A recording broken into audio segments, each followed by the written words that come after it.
Sorry, was I on mute? Okay, I'll start again. Ladies and gentlemen, thank you for joining today and welcome to this show, Strategize and Secure.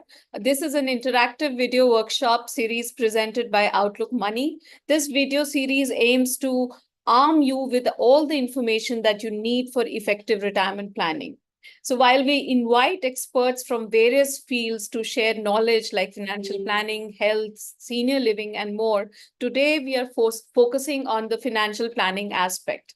To help you guide through 5 easy steps to build your retirement plan is Mr. Lovaii Navlakhi, Managing Director and CEO of financial planning firm International Money Matters, as well as the current chairman of the Association of Registered Investment Advisors. So get ready to get your doubts cleared and get your questions answered at the end of the session. You can post your questions in the Q&A section that you see at the bottom of your screen. This is also being simulcasted on Outlook Money's YouTube channel. Comments and questions there will be addressed by Mr. Navlakhi's team while the session is on. So let me come to extend a warm welcome to Mr. Lovaii Navlakhi and request him to start the session. Welcome, Mr. Navlakhi. Thank you so much, Nidhi and Outlook Money, for inviting me. It's a pleasure to be here, and I've been fortunate to take part in some of your physical events as well. So I know the type of work that you're aiming to do in educating investors. So I'll also try and contribute and make a humble attempt to, help you in that space. Please let me know if you can see my screen. Yeah. Yeah, we can see it now. Yeah. So what I thought I would do today, since we are talking about 5 steps to build a retirement plan, is to be very focused on what are the 5 things that you need to do to get your retirement plan in place.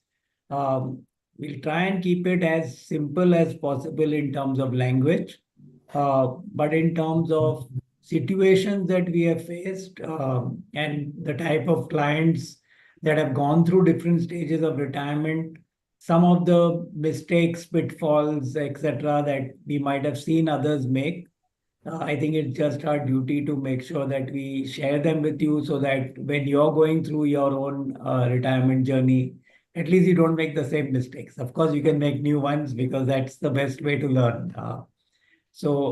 What I would say is, in terms of the 5 steps, is the first step that you need to do in terms of retirement is to know when to start planning. The second thing is to find out how much money you need. The third is then to prioritize goals and how do you start budgeting, because there'll be other things that will come in the way when you are trying to focus only on retirement. Then it's then that you arrive at what is the best retirement plan, how would you construct this particular plan, and then go ahead with selecting your investments. And also, there are a few pointers about some important things that you need to keep in mind when you're going ahead and making your selecting your investments and creating the plan, and then making sure that you are comfortable in the journey to retirement. Nidhi has already mentioned that if you have any questions during the session, please post them in the Q&A box.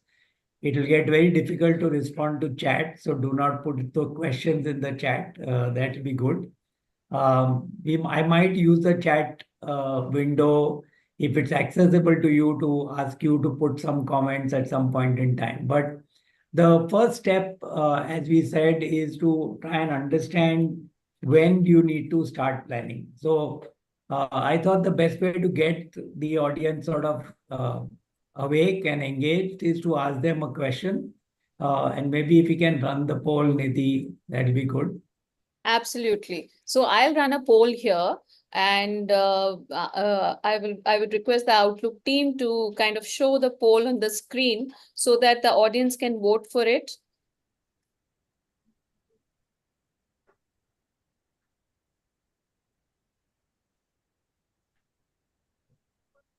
The Outlook team, okay, it's come here. So the question is, what does retirement mean to you? And you have the option of taking multiple choices. And I'll wait for about a minute, 30 seconds to a minute for you to poll so that we can have an answer right here.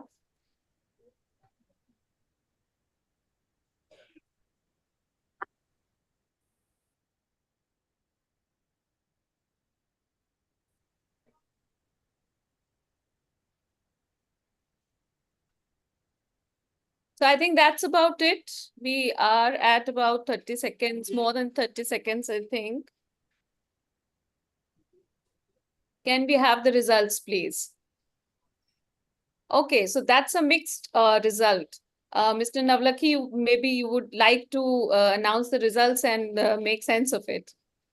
Yeah, so the first and foremost thing I would say is obviously we allowed for multiple choice because at this point in time when you're planning retirement, you don't want to do just one thing. Uh, and what I'm seeing is that normally as people approach retirement, there is a pretty high degree of uncertainty or anxiety. So that is pretty low in this poll. So probably indicates that there are much younger people who are attending this, not worrying about it at this point in time. Uh, the other thing is that you're not looking at saying, okay, I have some hobbies and I'm going to pursue them. So while 59% are talking about pursuing hobbies, um, it's lower than spending time with family and pursuing new passions. And I think that pursuing new passions is a very interesting observation and vote that people have put in because it really what we have seen as changing compared to say retirement 20 years ago or 30 years ago is that people have a lot more things that they want to do and contribute. And there are other reasons as well why they want to be able to do that. And we'll try and cover those as we talk along. But it's interesting that pursuing new passions, spending time with family got the topmost, hobbies came next, and uncertainty and anxiety was extremely low. So thank you for sharing that. So as they always say is that, when is the best time to plant an oak tree? It was 20 years ago, and the next best time is today.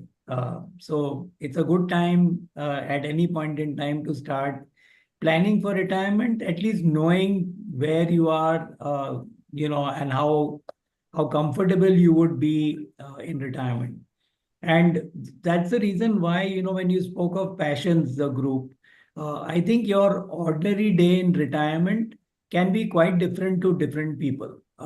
It could be, pursuing something where you want to give back or go back to Mother Earth and do gardening. It could be really enjoying and, going and seeing the world, traveling. You might have a passion that you want to pursue, you never had the time for when you were working. Uh, and a lot of people consciously think about giving back and saying, this is the community I want to give back to. This is what gives me the greatest satisfaction. In fact, there was an interesting podcast I had heard on, geriatrics and old age and what you should be doing. And one of the things that was professed in that podcast that I heard was that the best sort of time in your life was typically when you were in school. And therefore, if you think about a school environment and if you were in a position to teach, that would be the most satisfying in your retirement age. So giving back, teaching, sharing your wisdom and knowledge could be a big thing that you need to do. Obviously, you want to make sure that your finances are in order. And therefore, when you plan for retirement, you have to take into account that inflation will eat into your buying power. Uh, if you are facing medical issues, then the rising costs are pretty prohibitive and they keep sort of creeping up. So you need to make sure you have enough protection available or enough corpus available to take care of the medical expenses.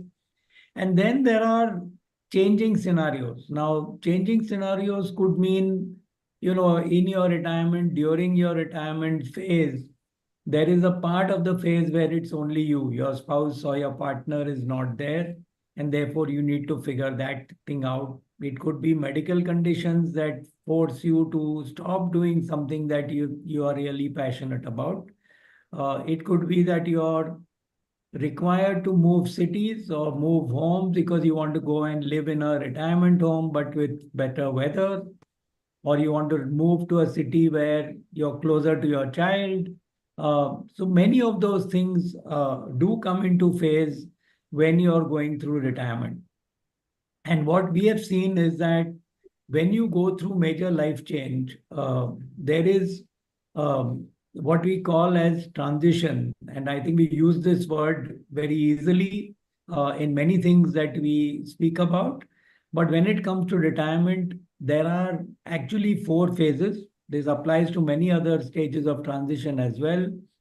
But the first stage is anticipation, that you are thinking that, okay, in 5 years' time, in 2 years' time, in 2 decades' time, I am going to retire. So some part of your sort of thinking process is in anticipation mode.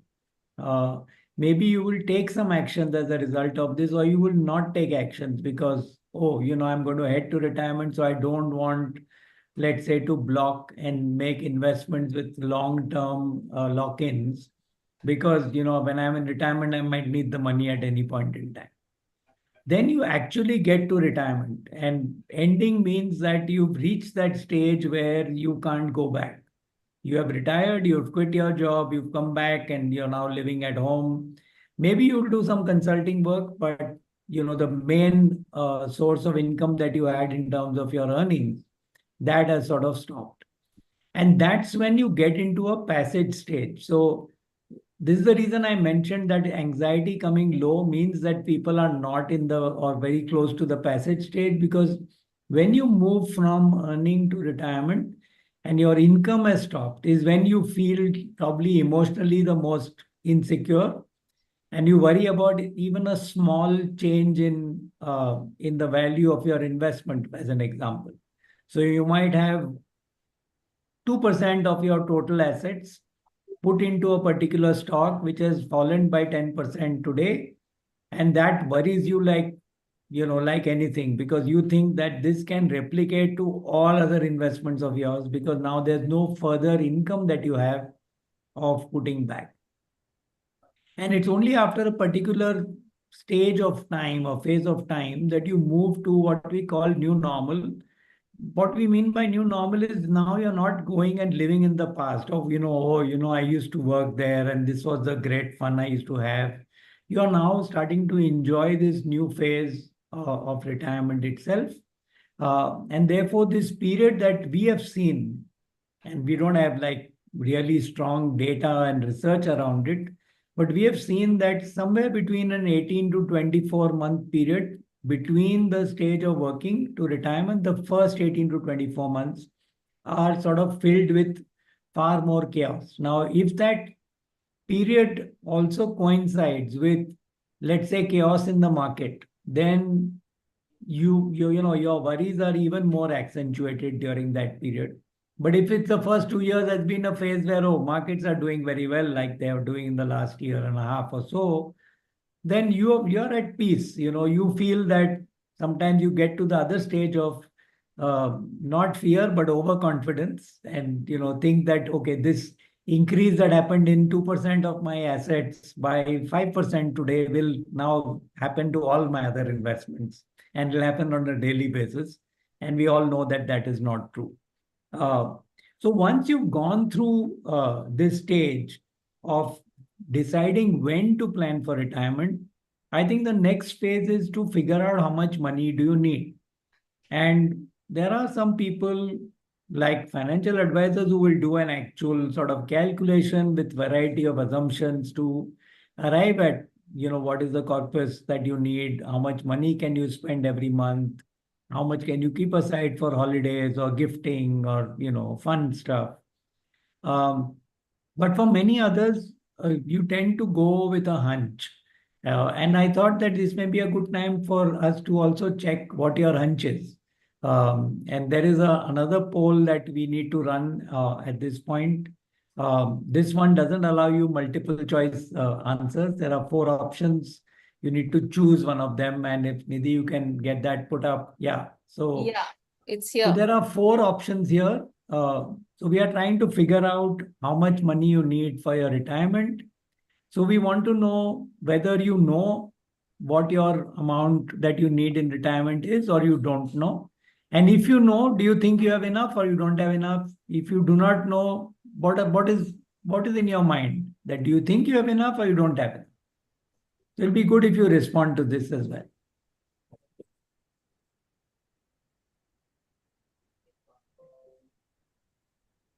So the polls are open and you can, we'll keep it open for another 30 seconds.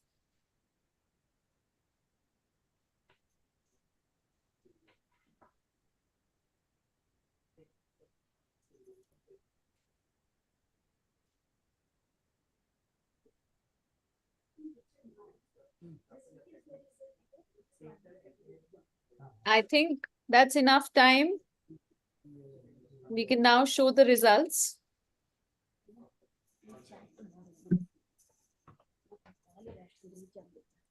Okay. So it's 60-40 looks like between people who know their requirement and people who do not know.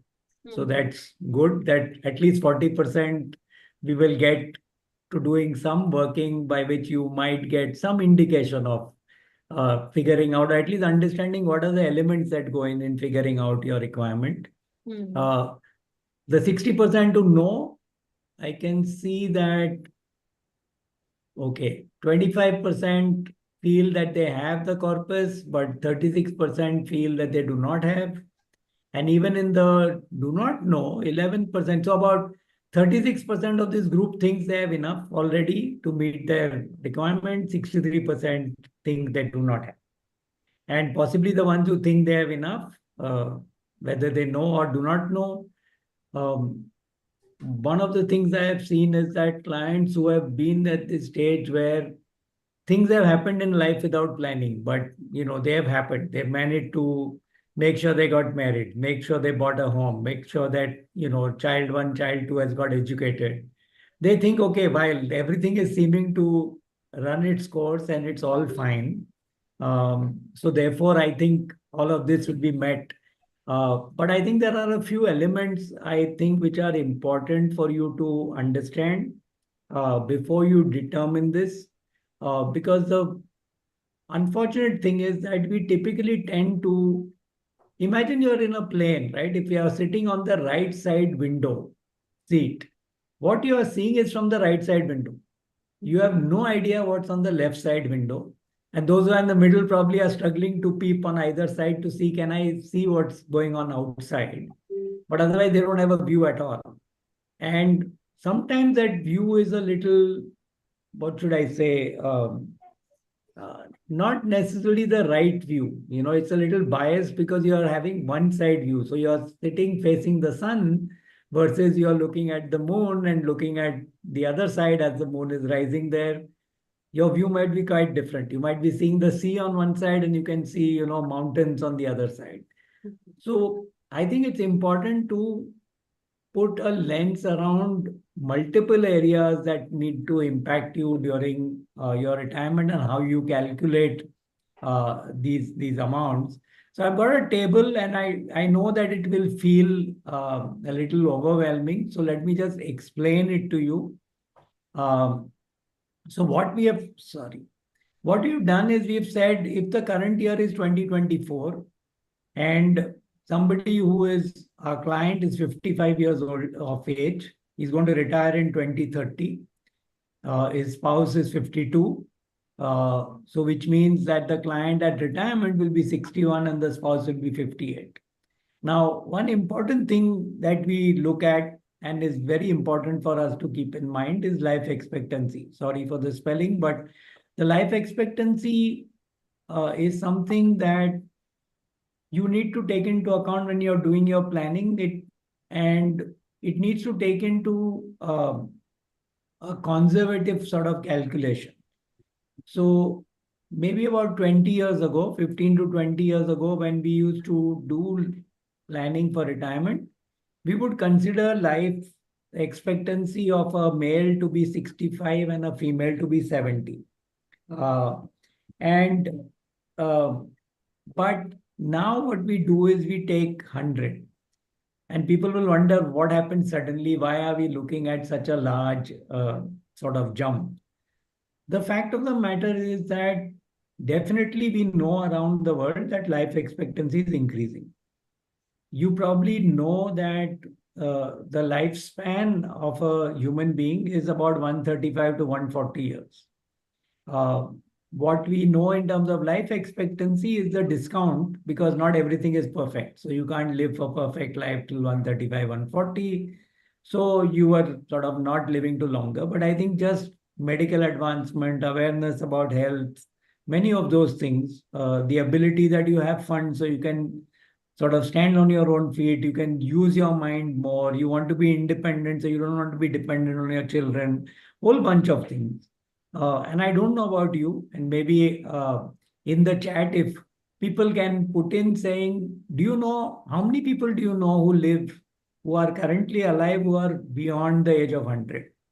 Uh, and I'll say that I know personally 5 people, and maybe 10, 15 years ago, I would be really lucky, or I would say, wow, it is a real extension that somebody is there who's 90, touching 90. And that would be a big thing. 80s was okay, pretty much now you're done in your 80s and that's it. But it has moved up.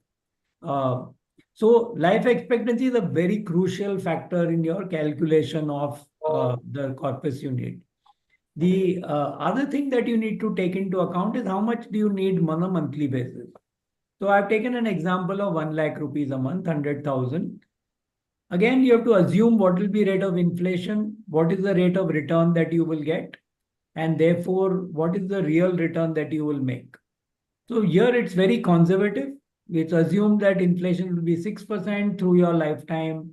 The return that you will get is 7%. So effectively, you will be making 0.94% on your investments, which will accrue. And therefore, if you have 6 years left for retirement, the 100,000 rupees or 1 lakh inflated at 6% per annum will actually go up to 1,41,000 by the time you retire. So that's the first important thing. Then we are saying that this retirement money, 1,41,000 equivalent, how much corpus do I need today so that, or sorry, at retirement, so that it lasts me for this remaining 43 years, earning this 1% extra. So we've calculated it to be 6 crores. Let's assume that your current investments are 3 crores. We have assumed that your investments that you're making, which is 50-50 between debt and equity, and we are taking a post-tax calculation, conservative, coming to 6.9% per annum. Therefore, for you to reach from 3 crores that you have today, assuming the returns are at 50-50, that is at 6.9% post-tax, and you want to reach 6 crores in 6 years, you need to put 1,75,000 rupees a month. Now you might say, okay, I don't have that money or I have that money. And therefore you might think of retirement as not the age when you retire from the company where you are working full time, but saying, okay, after my, age of 61, when I retire in this case, I might spend maybe 1 or 2 years with taking a break, etc., and then get into some bit of consultancy for 5 years. And I might earn, say, 1 lakh rupees a month during that period.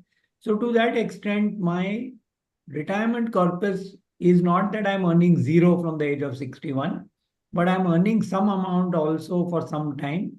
And that will help me with determining my corpus. Okay.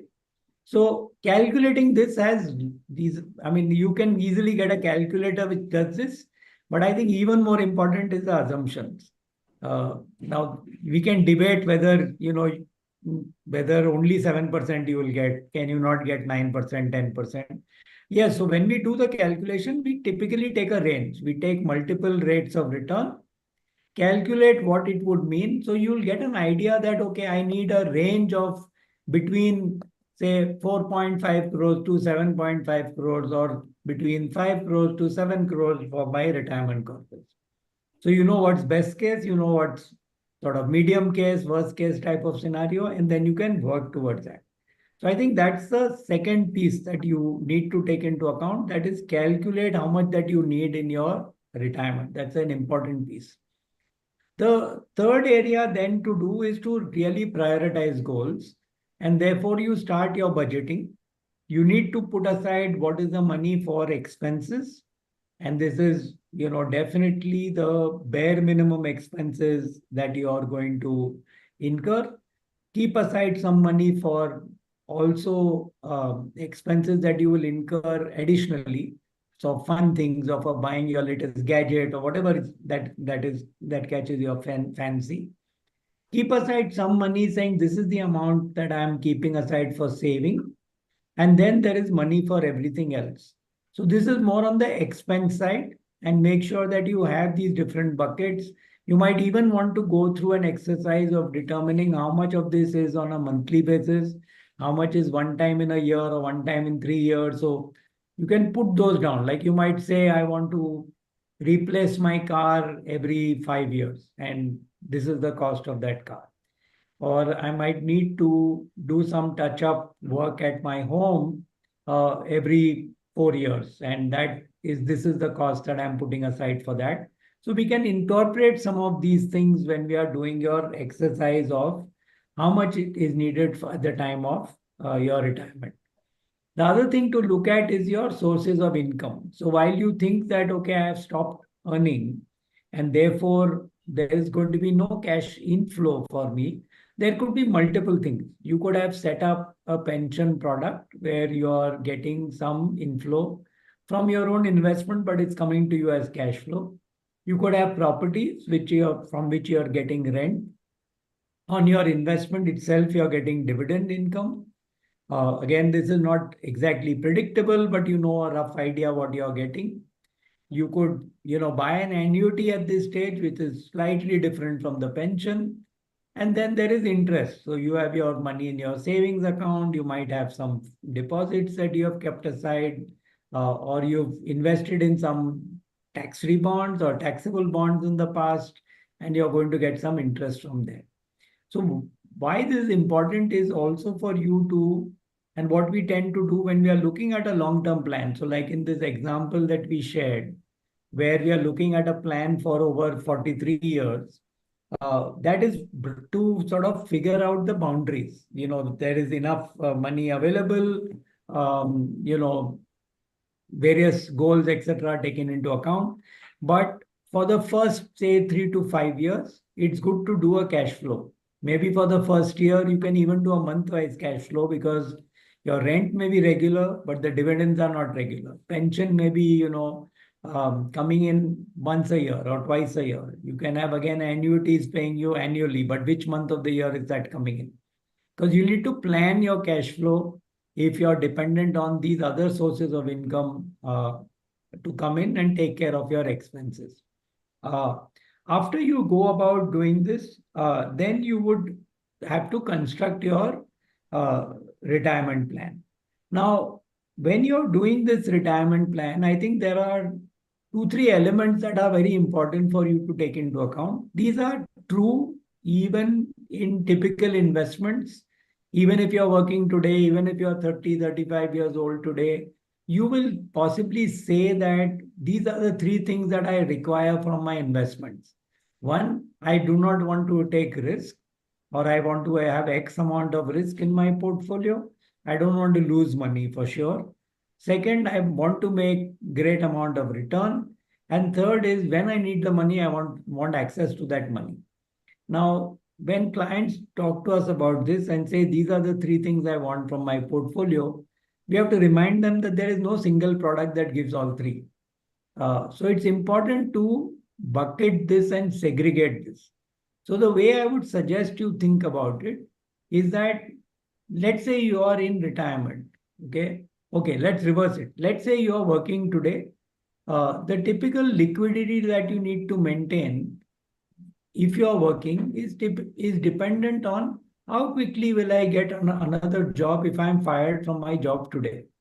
Okay, and that answer may vary depending on what stage you are, what industry you are, what type of work you are doing, and also market conditions. So at this point, it might seem, oh, within 2 months, I'll get another job. At some other time, it may be 6 months it will take.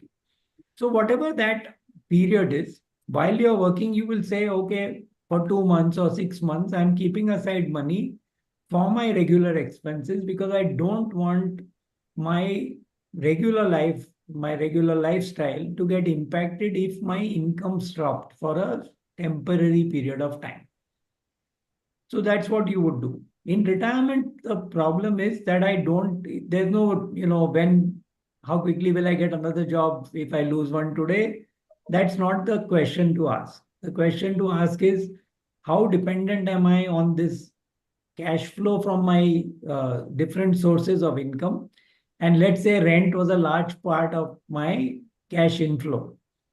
But for whatever reason, jobs are not very secure. And the tenants that I had in my two apartments that I had on rent, so I had said, oh, great, I'm getting money from two apartments. They lost their jobs and they said, oh, we are vacating and rent is stopped. And now the job market is down. So even overall, the sentiment is down. Nobody's willing to take your place on rent. First few months, you keep trying at the same rental that you had got from your previous tenant. And then suddenly you say, okay, fine, I'm willing to take a 20-30% drop. But even then, it takes you a while for you to replace that tenant. So it's possible that you might want to think of longer periods of time of expenses that you're protecting when you're in retirement. You could think of 1 year, you could think of 18 months, 24 months. There's no scientific answer to saying, okay, you should do minimum 9 months or 15 months is okay. It really depends on you. Some people are more comfortable seeing money in the bank rather than trying to make return out of that money in the bank. So you determine that amount. But I think it's important to take this element first. So let's say that you had 100 rupees available with you, but your requirement of expenses for the next 15 months is 1 rupee a month.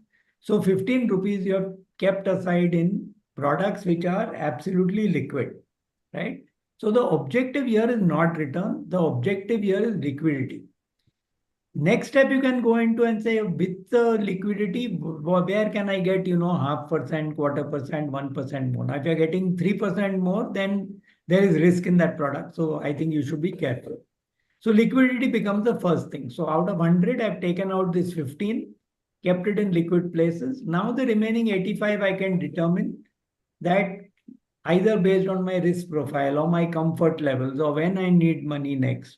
I can say, okay, fine, let me split this money. 50 rupees can go into places which can give me generate return. And the 35 can be with, lower risk, where the objective is not to make a lot of money, but just to protect against, say, inflation. So after inflation and taxes, can I get positive return? That's all I'm looking for. Return is where I'm saying I'm willing to take short-term volatility, but I want in the long run to make money. That's the objective with the return piece, right? So once I determine that, and I think this is the important piece that in retirement, a lot of people will tend to say, oh, in retirement, you want to be taking lower risk. I have not seen this to be true at all. Because typically in retirement, after that first 1-2 years, when you move from working to retirement, I have seen people say, actually I have surplus money. This is more money than I need for all my goals and my life stage, and lifestyle. So I am willing to take more risk because most of my responsibilities are fulfilled at that point in time. So I've actually seen people increase risk as they get older. So I don't think this 100 minus age should be, amount in risk is pretty much, in my opinion, at least a bad thumb rule. So I don't look at that at all. And of course, you also need to take into account the situation in market. So you don't want to take too much of risk, and we have to be careful about the type of risk people take. Then you go into selecting your investments. When you select your investments, I think there are two important things to keep in mind. Look at post-tax returns and don't compare, just the nominal return. Okay. make sure that you look at what is the tax implication on that particular investment and what is the return therefore post-tax, and compare. And when you compare with similar risk and similar tenured products. So you cannot compare and say, what is the sense of putting money in FD when I get 5% or 7%? See, equity market last year has given 34%. Now, that is the wrong comparison. They are different products totally. So you cannot compare A versus B. B, definitely you know that there is no sanctity in looking at past returns to determine what will be future return. Uh, Zero correlation. So you have to be careful about that as well. Uh, and then the other important things, I think there are two or three things which I think are important, which are possibly something that you wake up to only when you get to retirement.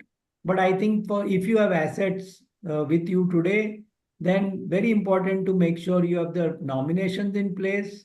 Make sure that you've written a will. You can always amend it. If there's a need to register, you register it. If there's a need for a trust, and again, don't just do it because it seems like a fancy word and you should do it. I think there needs to be a purpose for it. If there is large assets, or if there is things like a special need child, etc., you might need to have it. Now, nomination, the other important piece I think I keep highlighting is please have a look at your documents that you hold, your PAN card, your Aadhaar card, your passport, your investments.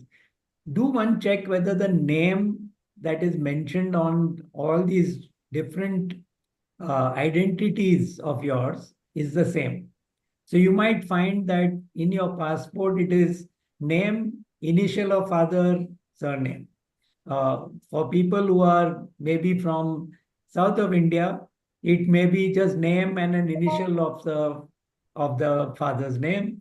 Sometimes it's the father's name, initial first, and the name. So these things could cause confusion when the assets are being transferred out.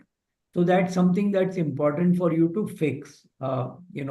Start with whatever you think can get fixed easiest of what you want to be known as, and then go and correct the rest. But nomination extremely important, of course, in your thing. The other thing I think that is important for you to do, and I've just shared a snapshot of what we sort of share with our clients, is saying a document which says what your family needs to know. It's just Excel sheets with multiple sort of tabs. Things like who's the family doctor, who's specialist doctor, tax consultant, insurance agent, all of that. Passports, club memberships, vehicle details, PAN, Aadhaar, where the will is kept, where the investment papers are, where the property records are, birth certificate, marriage certificate, etc. Then there is another tab on all the insurance details, bank details, investments, property, online login IDs, so passwords. And I think you need to have some way by which important family members of yours do know where all these things are, how to access this file. So don't have this file password protected or named in such a way that they can't find it. You need to share this with them because ultimately, whatever assets you have, the intention is that it passes on. You're not going to be able to take them and go, unfortunately. And I think to end, I would just say that everybody's lifestyle is different. And so will everyone's retirement story be. Just go there, have fun, and make sure you have really comfortable retirement. Your sort of story of retirement may not be this couple holding hands on the beach. It may be something else. It may be skydiving. It may be trekking. It may be, gardening. You figure out what yours is. And I'm sure once you have your finances in place, you will be able to have a comfortable and peaceful retirement. So thanks. Completed what I needed to in the time that was allotted, which is good. So there's enough time for Q&As if there are any. Right, right. There are Q&As. One of them is often asked during such sessions is, will we get the recording? Of course, this is live, but we'll post a recorded video of this online workshop on Outlook Money YouTube page. So you can find it there, and we'll also share it on social for your benefit. So that is definitely there. And then pointed questions towards Mr. Navlakhi. One, Mr. Jayesh Garg is asking that he is a professional, self-employed professional providing virtual CFO services, and his income and cash flow is irregular. Sometimes he, receives a lump sum. So how does he plan his retirement? And he's 38 years old right now. Yeah, so I think there are many people who don't have regularity of income, but I think you are the best person to judge and tell your advisor that this is the amount of money that I am likely to make in a year's time. And this is something that you will possibly get better at in terms of budgeting or tracking whether you are achieving that number or not. Are you overachieving, underachieving that number? So you will need to put some assumptions in place. I know it's not as simple as somebody who's employed and getting salary every month, and that's a large chunk. Okay, great, this is the amount I'm getting. But even for the salary, in today's day and age, where's the guarantee that it's there anyway? So I think you can work with assumptions and then take it from there. So you can put a range also. See, typically you don't need to arrive at one answer. You can arrive at a range of an answer that if I earned 10 lakh versus I earned 20 lakh, and 1 out of 5 years I earned 30 lakh, then what is the impact? And I have, maybe I'm 38, but I'm going to work till 70. So I have 40 years to work. So what would that income be? And obviously, when you get that income, makes a difference. It can't be all lumpy towards the end, then it will have a negative impact on your retirement corpus. If you got it all lump sum in the beginning, obviously it's beneficial. Absolutely. So another attendee who does not want to reveal his or her identity is a retired individual. He's 65 and self-employed, so working in his retirement. And he's asking, how should I plan my lump sum funds to get monthly income in a manner that my funds grow simultaneously? Yeah, I think that's the important part of that question in my mind is that, wanting that amount to grow, because what you're going to realize is that if you're 65 and let's say you are planning for till 100, then the amount that you need for your cash flow for your expenses will keep increasing with inflation over time. So if you plan on a fixed amount, then that may be a problem for you. So typically, you need to make sure that first and foremost, you determine that amount that you need today. Do one sort of calculation with inflation, how much you will actually need as a corpus. Do you have the corpus there today or not? If that corpus is invested in an allocation depending on your risk profile, if it's 50-50, will it earn enough with assumptions to take care of everything or not? If not, then determine, okay, is there a time for you to take more risk? Or is there some expense that you think, no, no, I'm overestimating the expense, so I can reduce some amounts, right? So you'll have to do that and then find different ways from where I get this income. Don't try and do it everything, let's say one annuity or everything from mutual fund systematic withdrawal plan from an equity fund. No, I think it needs to be a mix because there will be different periods of time when different investments will be the winners and different investments will be laggards or may even pull down stuff. So you don't want to be pulling out money from an asset which is losing value when you actually want to make sure that it keeps growing. And therefore, the rest of the money needs to get invested in such a way that it grows. So what will happen when you do your calculation? So this is reverse EMI. If you've ever borrowed and taken money on loan, this is what happens, right? If your amount that you're paying every month is fixed, there, of course, luckily there's no inflation adjustment. But what happens in the initial period, a large part of that amount is going towards interest. Very little is going towards repayment. But as you approach the end of that tenure, very large portion is going towards paying off your principal. So it's the same thing. So if you had, let's say, 100 rupees today and assume that you will get, say, 10% per year as return in your portfolio. That means you're going to make 10 rupees a year. But your requirement is, 6 rupees a year. So it will feel like, oh, great, I have enough and I'm going to get surplus every year till such time, and that therefore 100 will keep increasing year on year for the first, whatever, 10, 20 years. And then you will suddenly find, oh, now the interest payout that I'm getting or the return that I'm getting or estimating is lower than my expense because my expense is inflated. So you need to take that into account. Right. I'll take two more questions because, otherwise it'll take a lot of time. And again, I'm repeating myself. A lot of you are asking whether you can download the spreadsheet or the template. Well, you cannot download, but you will have the video available. You can perhaps pause and kind of go through it again if you need to. So one other question that I'm taking, it's a little general. Sumit Kashyap is wanting to know what kind of funds, bonds, stocks are good to invest in. I think he would also like to know that how does he choose?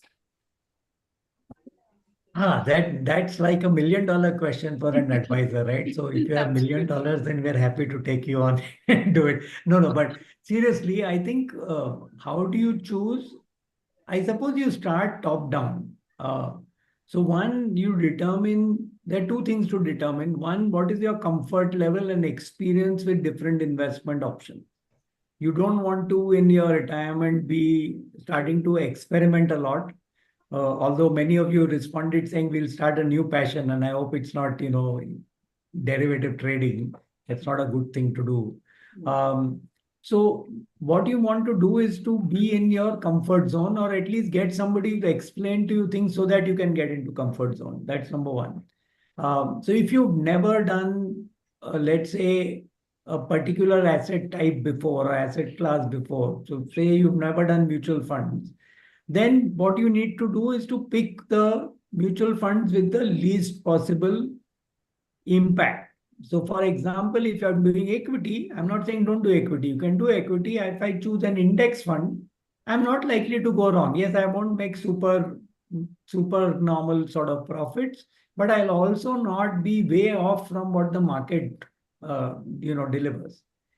In the bonds, now I think the challenge that we have is that tax implications of these different bonds have changed with the most recent budget. So you have to be careful that I invest in places where I don't lose a large part of my money on tax. Or if I'm going to lose, let's say it's subject to your normal sort of tax rates, then I want to make sure that I am in a position to generate good returns on that product and I invest there. Certain things you want to make it very simple and have a guaranteed sort of payout, right? Typically in your retirement. So if I can make sure that if I, let's say I have something as an annuity, then I know that this amount I'm going to get every month. That's a good thing for some portion of my money.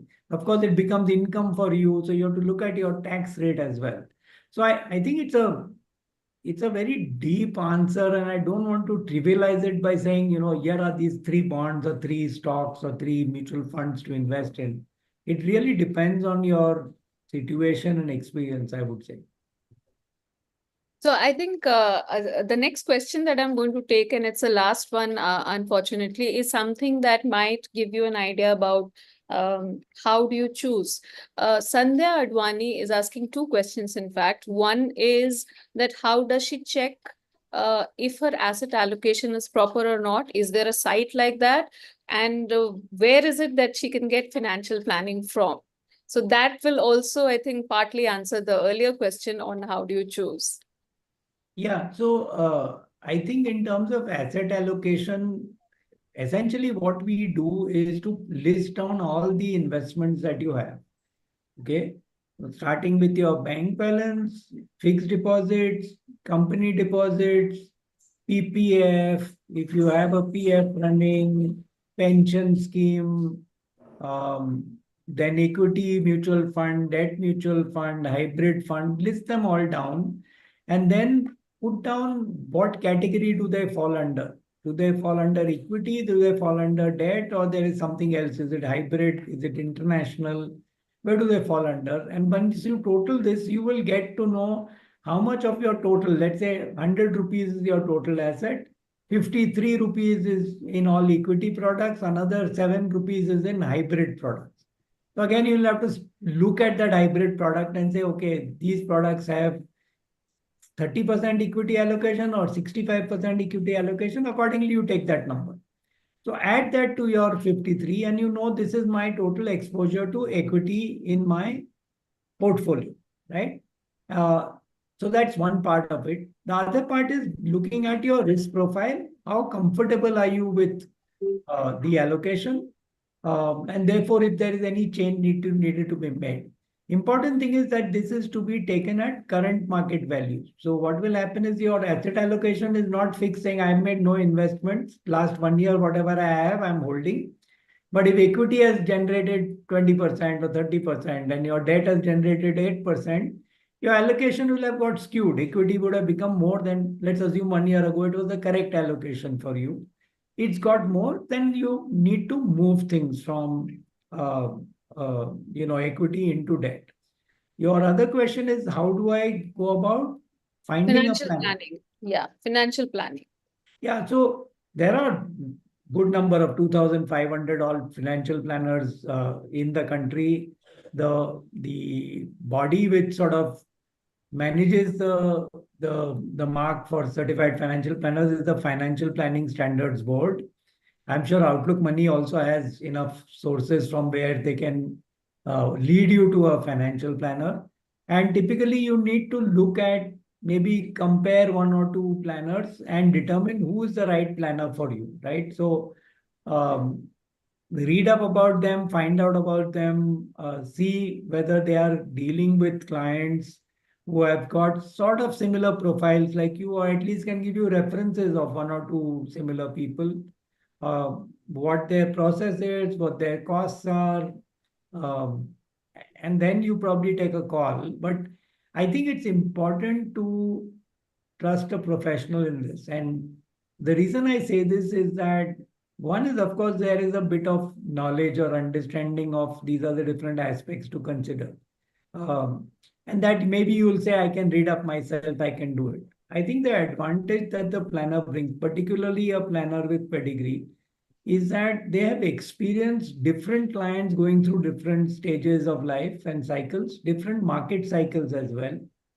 So they are able to possibly look at things, like I said, from the left side of the plane while you're sitting on the right side as well, and tell you there is a other point of view that needs to be taken into account when you do your planning. So I would think that it's important to use a professional. There are, of course, investment advisors uh, who also do what is called fiduciary duty.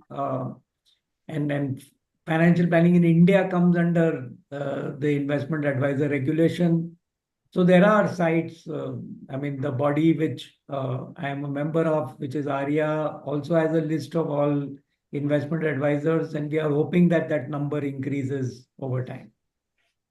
So that was a beautiful note to end this workshop. Trust a professional, because that is something very, very important to kind of safeguard your money and your hard-earned money and the discipline you have followed all your life for your retirement corpus or any other corpus. So that brings to us to the end of this session. And my sincere thanks to Mr. Navlakhi for taking out your time to conduct this workshop. And thanks to all the viewers for joining us on Zoom and even those who have joined us on YouTube. So another thing that I would just like to mention was that the first poll showed that only 29% were anxious about their retirement. So of course, like Mr. Navlakhi said, that they may be we may have more younger people, but looking at the retirement calculator that Mr. Navlakhi showed, it sure because I deal with numbers and still it makes me anxious every time I see it. So some amount of that may come, and I'm sure a lot of the anxieties have been eased also, because he's kind of wrapped up all the aspects that are required for a perfect retirement plan. I would also like to add here that retirement is an important conversation that Outlook Money is helping to generate, and that is why these workshops have been started as part of our retirement planning platform. Another part of this retirement planning platform is the retirement planning expo called Outlook Money 40 After 40 that we are now holding in Delhi. It's just around the corner on the October 4th and 5th. Make sure you attend to listen to expert insights and get introduced to a wide range of ideas that can, maybe give you further ideas and further confidence into jumping and planning for your retirement if you haven't started already. So I hope to see all of you there. And again, thanks a lot for watching this workshop. Thank you, Nidhi. Take care. Thanks, Mr. Navlakhi. See you again.